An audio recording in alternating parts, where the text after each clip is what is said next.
Vánoce jsou pro spoustu lidí stres. Nejen kvůli dárkům, ale taky kvůli jídlu. Cukroví, řízek, bramborový salát a strach, že všechno, co jste během roku budovali, zmizí během 3 dnů.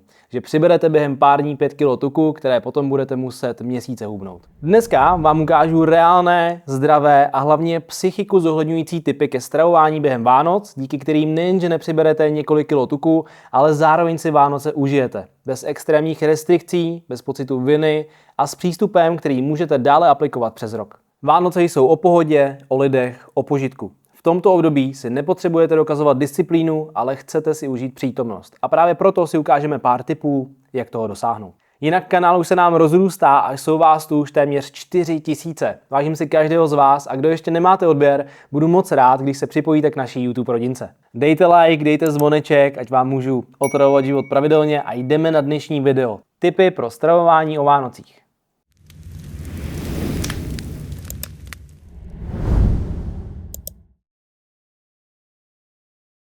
Tip číslo 1. Jeste vědomě. Jíst vědomě znamená v klidu a pomalu se zaměřením hlavně na jídlo.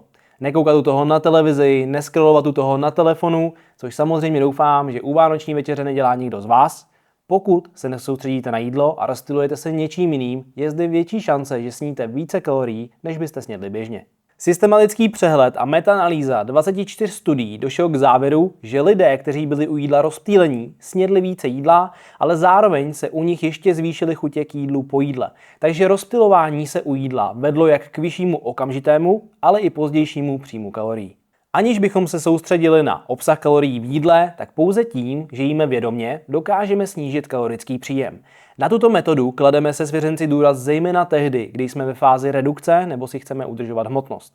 Samozřejmě je to také metoda velmi důležitá pro dobré trávení. Často se řeší, jakými všemi preparáty zlepšit trávení po jídle, ale zpravidla se opomíjí to, jak vůbec dané jídlo konzumujete.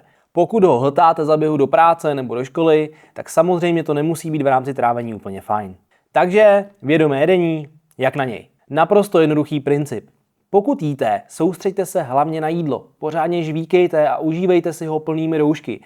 Neinhalujte jídlo při scrollování na telefonu. U jídla žádný telefon, televize, e-maily a tak dále. Užívejte si přítomný okamžik a cenné chvilky s rodinou. Pokud máte tradici, že si vezmete pár kousků cukroví a jíte je pod dekou při sledování vánočních pohádek, tak do toho vám samozřejmě nemůžu mluvit, je to jednou za čas, ale chci jen, abyste měli na paměti, jak rozptýlení u jídla může zvýšit povědomě váš kalorický příjem. Jídlo pomalu žvíkejte. Můžete například vždy odložit příbor mezi sousty, prodlouží se tak doba jedení a zároveň to způsobí větší aktivaci hormonů sytosti, takže snížíte opět riziko přejedení. Co se zároveň ve studiích ukazuje, že lidé mohou sníst více, pokud nevidí, kolik toho jedí. Pokud byla jejich porce zakrytá, snědli více jídla během, anebo když neviděli, že se jim porce tajně doplňuje. Což byl experiment v jedné ze studií. Účastníci měli samonaplňovací mísu s polévkou, která byla vlastně napojena na zásobník a pozvolna se doplňovala. Takže účastník studie neviděl, že jí víc. Velmi zajímavý experiment. Takovou mísu bych chtěl taky doma, hlavně teď s tím energetickým výdejem v přípravě. No každopádně může to naznačovat, že zraková zpětná vazba může pomoci regulovat množství zkonzumovaného jídla. Takže jídlo si v ideálním případě nandejte pěkně na talíř a nejeste ho z bezedné mísy.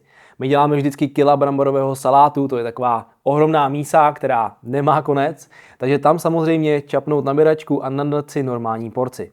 Samozřejmě si jídlo nadavejte ve stavu mírného hladu, ne po celodenním půstu, kdy jste schopni si nadat porci pro 6člennou rodinu. To nás rovnou vede k tipu číslo 2.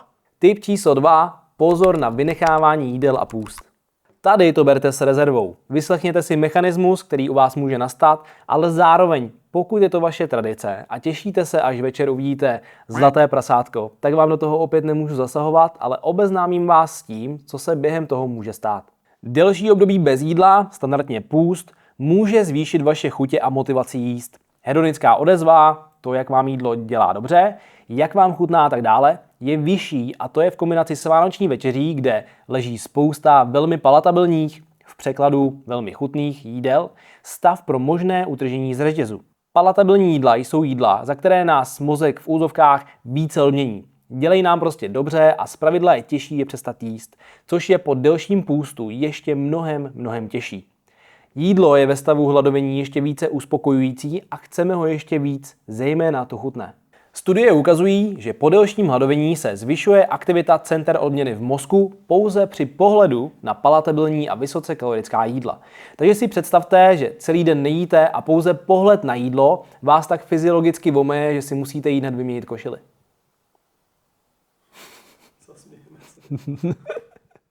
Zároveň se jedná o formu restrikce, kdy v rámci stravovacího chování vidíme jak v literatuře, tak taky hlavně to vidím v praxi, že dichotomní přístup a myšlení nesmím tohle, nesmím tamto, zdravý jídlo, nezdravý jídlo, budu to kompenzovat, nejím celý den, abych se mohl večer najíst, akorát zvyšuje riziko epizod přejídání a potenciálně narušení stravovacího chování a vztahu k jídlu v dlouhodobém horizontu. Teď už jsem to pokazil, takže už je to jedno, s ním všechno, co mi přijde pod ruku. Většina možná zná klasický začarovaný kruh extrémů. Jednoduše, prostě to není psychiku zohledňující přístup. Učíte se akorát chodit z extrému do extrému, tímto způsobem vám bude stále unikat požadovaný balanc. To už trošku odbíháme, ale v praxi vidím dopady těchto přístupů neustále a věřte mi, chcete se tomu vyhnout, hlavně o Vánocích. Jednoduše tím, že si dáte půst den Vánoc, budete mít večer pravděpodobně akorát mnohonásobně větší hlad, větší chutě a sníte toho mnohem víc, než byste snědli normálně. Takže se přejíte a pravděpodobně vám nebude nejlíp. Pokud je to vaše tradice a nedochází u vás potom k nekontrolovatelnému přejídání, tak vám to samozřejmě nemůžu brát, ale osobně cestu, která se jeví jako chytřejší a více ohleduplnější, bych viděl jako takovou, že jídla vynechávat nebudete. Akorát třeba můžete snížit jejich množství, pokud si chcete dát k večeři o něco větší porci, ale zase ne do extrému. Ať prostě nejdete na večeři hladoví jako vlci. Zařaďte vaše běžná jídla, ale žádnou hladovku. Dostatek bílkovin a prostě to, jak jíte běžně. Zejména pokud třeba ještě máte v ten den trénink. Pokud budete mít nějaký případně delší a náročný trénink během období půstu, je zde mnohonásobně vyšší riziko hypoglykemie, kdy vám klesne krevní cukr a nebudete schopni jak podat výkon, tak vůbec normálně fungovat. Je to kvůli tomu, že máte v tomto stavu nižší sacharidovou dostupnost, nižší zásoby jaterního a svalového glykogenu, které se rychleji vyčerpají. Horší výkon, horší regenerace, potenciální narušení vašeho tréninkového plánu. Samozřejmě nechci, abyste se snažili i v období svátků vše co nejvíce optimalizovat a šíjeli z toho. Ale pokud se vašeho tréninkového plánu držíte i o svátcích, tak to rozhodně nepodceňujte a půst zvažte dvakrát tolik. Za mě ho spíše vynechte. Tip číslo 3. Nešilte tolik z váhy. Druhý den po vánoční večeři skočíte na váhu a vidíte 2 kg nahoře. Okamžitá panika. Za den jsem přibral 2 kg tuku, teď to budu zase týdny dávat dolů. Tady si řekneme rovnou a jasně, to není tuk. Teda hlavně většina z toho. 3 body. Glykogen a voda, další voda, obsah střev. Vaše svaly a játra ukládají glykogen, což je zásoba sacharidů v našem organismu. To je právě ta energie, kterou využíváme během tréninku, zejména o střední až vysoké intenzitě, díky kterým můžeme podávat kvalitní výkon, dobře regenerovat a tak dále. Každý 1 gram glykogenu na sebe váže 3 gramy vody, takže 100 gramů sacharidů z jídelníčku rovná se 100 gramů glykogenu plus 300 gramů vody, což se rovná 0,4 kg na váze. Není to tuk, je to větší zásoba energie a větší obsah vody ve svalech. O svátcích tam samozřejmě proběhne nějaké cukrový, bramborový salát, sladké pečivo, slazené nápoje a tak dále. To většinou vede k vyššímu příjmu sacharidů, než běžně v jídelníčku máte. Takže budete mít větší zásoby glykogenu a držet tak i více vody ve svalech. Váha tedy půjde nahoru, aniž by se jednalo o přírůstek v rámci tukových zásob. Další voda přibude z většího příjmu soli, protože vánoční jídla jsou standardně slanější než běžná jídla. Řízky, bramborový salát, ale i třeba taky uzené, chipsy, slané jednohubky a tak dále. Vyšší příjem soli rovná se vyšší příjem sodíku, rovná se vyšší retence vody, rovná se zvýšení tělesné hmotnosti. K tomu ještě můžeme přidat nějaké množství alkoholu, pokud tam je, které potenciálně zhorší spánek, zvedne kortizol a rozhodí regulaci tekutin v organismu. Souhra těchto faktorů opět povede k většímu zadržování vody v organismu. To může být další půl kilo až 1 kilo na váze. Obsah střev. O Vánocích jíme objemnější jídla, častěji a většinou i později večer. Naprosto přirozeně se zvýší obsah trávicího traktu, což může opět udělat půl kila až 2 kila v závislosti na velikosti porcí. Opět se ale nejedná o tuk. Kolik ale musíme sníst kalorií, abychom přibrali 1 kilo tuku? 1 kilo tuku tvoří přibližně 7700 kalorií. Abychom přibrali 1 kilo tuku, musíme tedy sníst přibližně o 7700 kalorií více, než je naše vyrovnaná kalorická bilance. Uveďme si příklad. Příjem pro udržení naší aktuální hmotnosti, tedy vyrovnaná kalorická bilance, je 3000 kalorií. Abychom přibrali 1 kg tuku, musíme sníst přibližně 10 700 kalorií. To je opravdu hodně a hlavně to má jeden háček. Ne každý reaguje na kalorický nadbytek stejně a ne každá kalorie nad vaší vyrovnanou kalorickou bilanci se uloží do tuku. Jak je to možné? S vyšším příjmem energie se zvyšuje také výdej energie, z největší části hlavně v podobě NEATu. NEAT neboli Non-Exercise Activity Thermogenesis, v překladu energie vydaná aktivitou mimo cvičení. Jedna z nejslavnějších studií na toto téma, Levine et al. 1999. Subjekty dostali každý den o 1000 kalorií více po dobu 8 týdnů. Nárůst hmotnosti se mezi nimi lišil od 360 gramů až po 4 kg 230 gramů. To je opravdu ohromný rozdíl. U některých jedinců došlo ke zvýšení NEATu v průměru až o 692 kalorií na den. Takže z přijatých 1000 kalorií navíc se 692 kalorií spálilo pohybem mimo cvičení, jako je větší fidgeting, v češtině různé vrtění se, klepání nohou a tak dále, udržování tělesné postury a běžnou fyzickou aktivitou každodenního života, chození, uklízení a tak dále. Teď si vemte, že jste v kalorickém nadbytku o 1000 kalorií a najednou máte úplně vypucovaný byt, vysáváte 4x denně, všude čistěučko. Ne, to je samozřejmě sranda, ale stát se to může. Další roli hraje termický efekt potravy, který s vyšším příjmem kalorií také stoupá. Metabolická flexibilita, potenciálně adaptivní termogeneze a tak dále. Suma sumárum, to, že toho o Vánocích sníte více než obvykle, neznamená to, že se každá kalorie navíc promění v tuk. Tělo má velmi sofistikované mechanismy, které část toho nadbytku dokáží spálit. Jak jste však viděli, individuálně se to může velmi lišit. Každopádně za pár dní se absolutně nic nestane.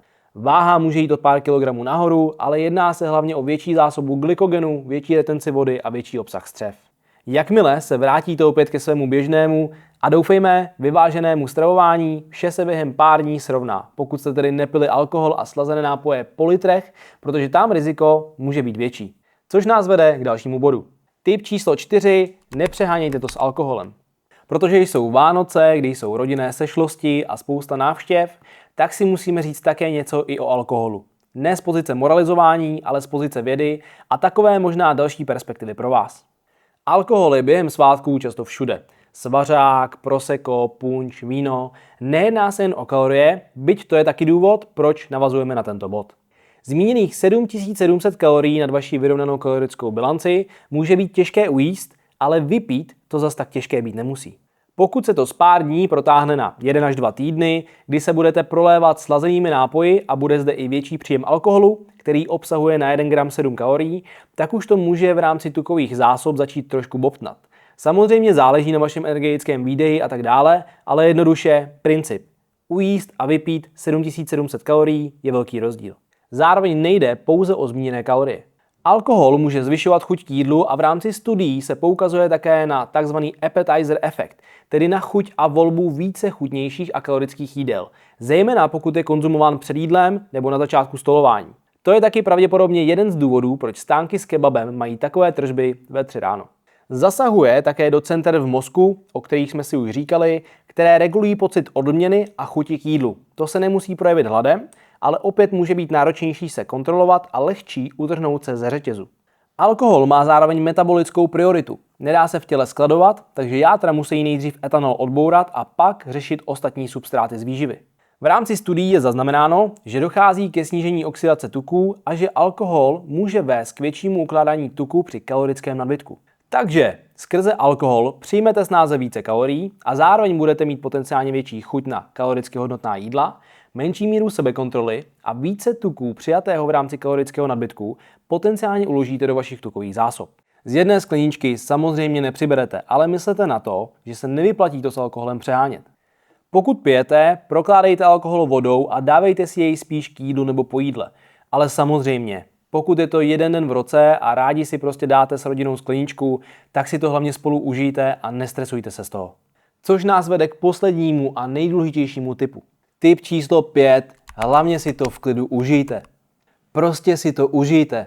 Bez výčitek, bez stresu, bez pocitu toho, že pár dní v roce zkazí všechno, na čem jste pracovali přes rok.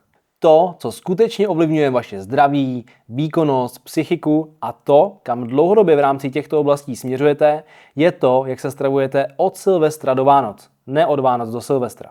Vánoce nejsou o počítání každé kalorie, o testu vaší disciplíny. Mají být hlavně o tvoření vzpomínek a čistě prožité přítomnosti s vašimi nejbližšími. O dobrém jídle, o klidu a odpočinku. Pokud celý rok děláte rozumná rozhodnutí v rámci výživy a pohybu, pár svátečních dní vás nějak nezničí. A pokud si tyto svátky užijete v klidu a pohodě, tak paradoxně uděláte pro své zdraví a vztah k jídlu mnohem více, než kdybyste je strávili ve stresu z jídla. Přemýšlet nad tím, jak očesat tradiční vánoční recepty a udělat z nich co nejvíc fit verze, které nakonec obsahují stejně kalorií jako ty původní, to za mě není cesta, pokud vám teda tyhle alternativy nechutnají více. Nahrazení másla kokosovým olejem, nahrazení cukru medem nebo datlovou pastou, či nahrazení pšeničné mouky tou kokosovou vás nějak nespasí. Jejich kombinace totiž může mít ještě více kalorií než originál. To už je zase trošku další perspektiva, ale hlavně jde o to, že Vánoce jsou jednou za rok. Jde o celkový přístup, kontext a perspektivu. Pokud se přes rok stravujete převážně vyváženě, upřednostňujete nutričně hodnotnou stravu a snažíte se mít dostatek pohybu, tak pár dní v roce, kdy se odchýlíte od vašeho běžného stravování a pohybu, naprosto nic neudělá. Pokud si zároveň přes rok nic nezakazujete a nenásledujete stravovací styly se striktními restrikcemi, nemáte důvod se utrhnout ze řetězu a sníst vše, co vám přijde pod ruku, dokud neprasknete. K tomu vás můžou dovést právě extrémní přístupy a rigidní diety, které nemají se slovem flexibilní nic společného. Všichni moji svěřenci mají nepodmíněnou možnost dát si cokoliv, i pokud jsou v redukční fázi. Je to zejména kvůli tomu, že ví, že všechno je o množství, díky čemuž se také dobře učí kontrolovat porce a příjem kaloricky hodnotnějších potravin a méně nutričně hodnotných potravin. Vám bych doporučil stejný přístup do nového roku. Není to o nízkokalorických dortech či jiných jídlech s nálepkou Tohle můžete sníst celý naráz, protože to má 5 kalorií. Protože to vás nic nenaučí a z 99% to nenahradí touhu, potažmo chuť, po tom pravém, protože prostě vyšlehaný bílky s proteinem nebudou chutnat stejně jako ta vánočka. Užijte si Vánoce v klidu a pohodě a pokud jste nespokojení s vašimi stravovacími a pohybovými návyky, zaměřte se na ně přes rok. Protože právě přes rok rozhodují o tom, jak bude prosperovat vaše zdraví a výkon. No a na závěr přeju vám hlavně klidné, šťastné a veselé Vánoce. Děkuju vám, že jste tady se mnou, že sledujete moje videa, že se zajímáte o svoje zdraví a že po té cestě jdeme společně. Moc si vážím každýho z vás. Ať tenhle čas prožijete s lidmi, kteří jsou pro vás nejdůležitější. S rodinou, s přáteli, ať máte chvíli úplně vypnout, zpomalit, odpočinout si a být jen spolu. Protože to je nakonec to, na čem záleží opravdu nejvíc. Kámo, pojď sem ke mně, pojď. Mám tě rád, kámo. Jsi zlaťák. Mějte krásné svátky a budu se na vás těšit u videa příští týden. A pokud byste mi chtěli dát pod stromek menší dárek, tak budu rád, když dáte odběr na kanále. Mějte se krásně.